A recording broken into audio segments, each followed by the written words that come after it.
Hey everybody, welcome to Wild AF Mother channel.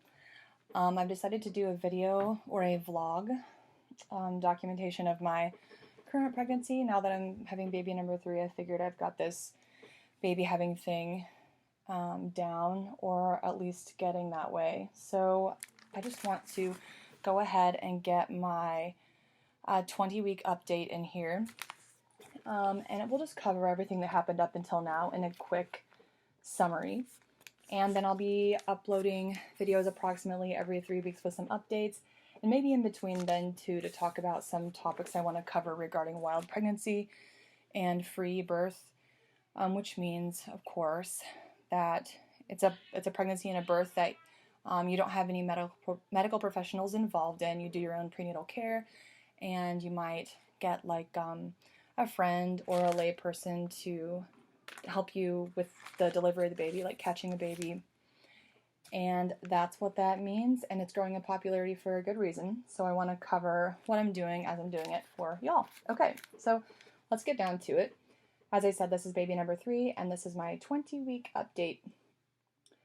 Throughout the first trimester, cramping is normal. I had that, and before my missed period, or like what would have been at the day of my period, I was feeling that cramping.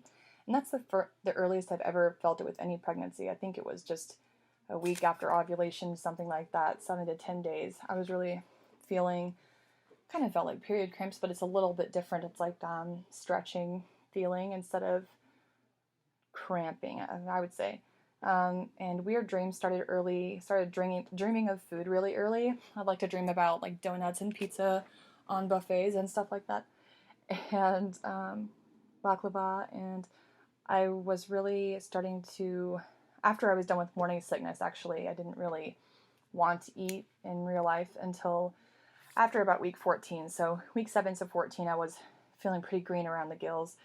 I didn't actually vomit. I think one time I did from brushing my teeth, but I did pretty well. I've never even vomited before with pregnancy, so I've done pretty well this time, I guess. And I do feel really bad for the gals with HE. If you are dealing with that hyperemesis, then bless you and all the strength in the world to you. I started taking my prenatal early on. It's the kind that has DHA. I also take 50 milligrams of vitamin C in addition, and my prenatal actually has a pretty low calcium content, so I go ahead and take an additional supplement to cover that. So make sure you check the back of your prenatal bottles and see if there's anywhere where there's some low spots or some places where a deficiency could come up. And I also take some extra vitamin D because even when you get like a supplement that has 100% of the recommended, sometimes like in the winter, the amount you need is actually higher than what even the FDA says is appropriate. Just kind of depends.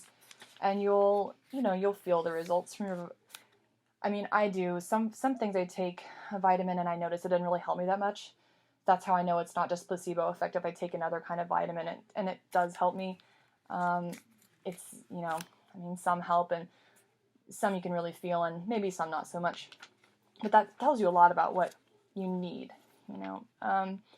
So anyway, cravings. So after my appetite came back, my cravings were Taco Bell, of course, a very popular craving for us pregnant ladies, and Tom Kha. So I finally taught myself to make Tom Kha, so I didn't have to go to a restaurant and get it every time I wanted it. And it turned out pretty good. I've really been enjoying it. I always make enough to have leftovers. And at about week 12, I felt what I could swear was the baby moving. I've never felt it that early. The first baby was week 15, the second baby was week 14, and this time is week 12. And it felt like it didn't even feel like bubbles or those little eye twitchy feelings that I had with the first two, that are really common for the first movement.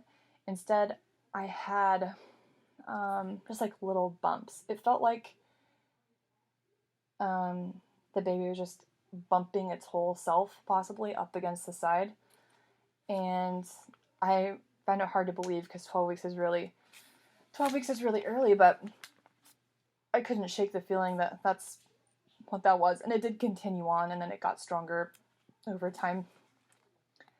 I talked to a gal who used to watch my kids when I was working outside the home. I was working in the corporate hellscape as a programmer, and she was watching my kids at that time. So I let her know early on about the new baby, and she was so excited.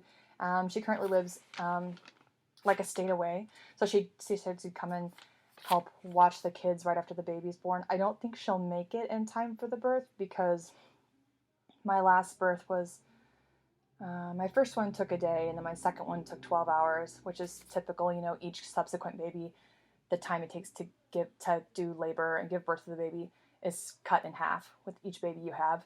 That probably that equation probably doesn't translate all the way out to like 10 kids or something. I don't know, but for the first handful.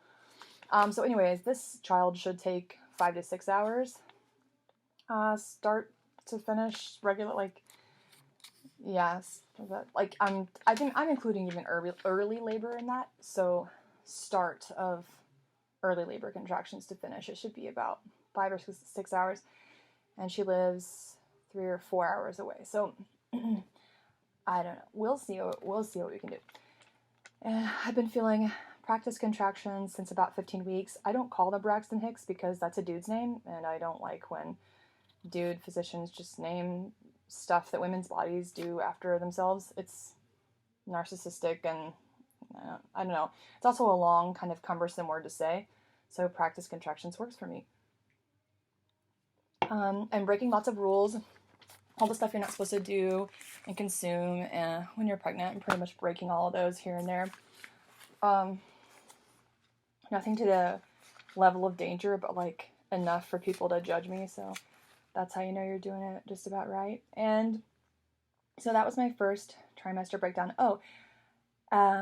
Yeah, and then so we move on to the second trimester. I had 3 instances of just trace bleeding, like really, I've never had that before with a pregnancy. So barely there after sexual activity. The first 2 were like just red streaks in the mucus discharge, just barely there. And then there was one brown one later, like just seemed like old blood. And apparently it's somewhat common to have that after sexual activity. It's not as common to bleed in the second trimester as it is in the first, but in this case, I just kind of had a weird thing. The 2 kids, our 2 kids like to, quote, fart on the baby, so they like to put their mouth up to my stomach and blow big raspberries, and they want to name it Inkle. I don't know where that name comes from, but that's what they want to call the baby. And my husband felt it for the first time at 20 weeks, just with his hand on my belly. He probably could have felt it earlier, but it was just how the timing came together for him to feel it.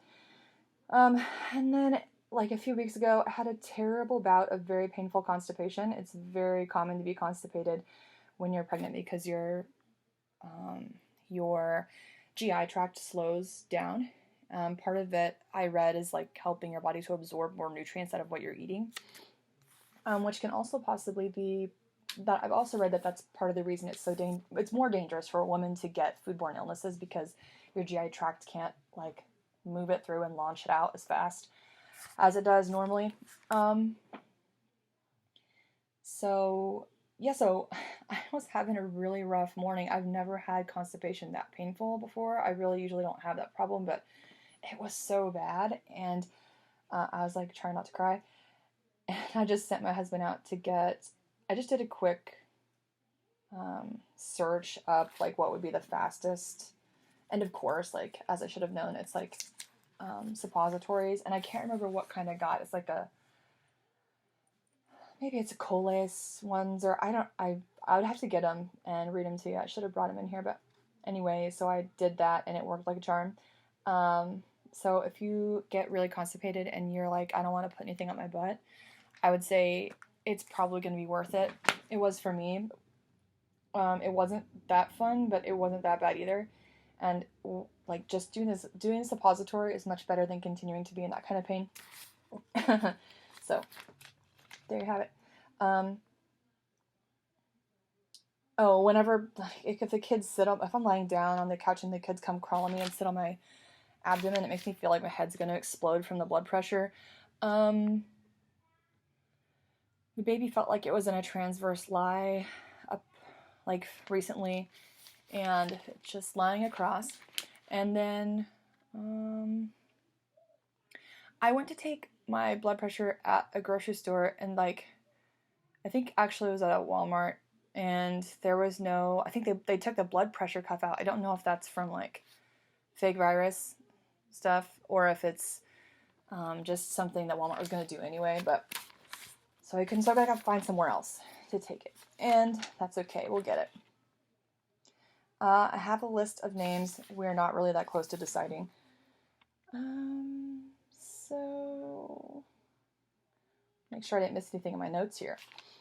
That's pretty much where we're at, and I am going to do a quick, what I'm going to do is I'm going to do quick updates every 3 weeks or so, like I said. I will put in the low bar, in the description below, I will put like where else you can contact me. I do have a blog that I'm working on. I haven't gone live yet, but when it goes live, I will put that link in the descriptions on all the videos going forward.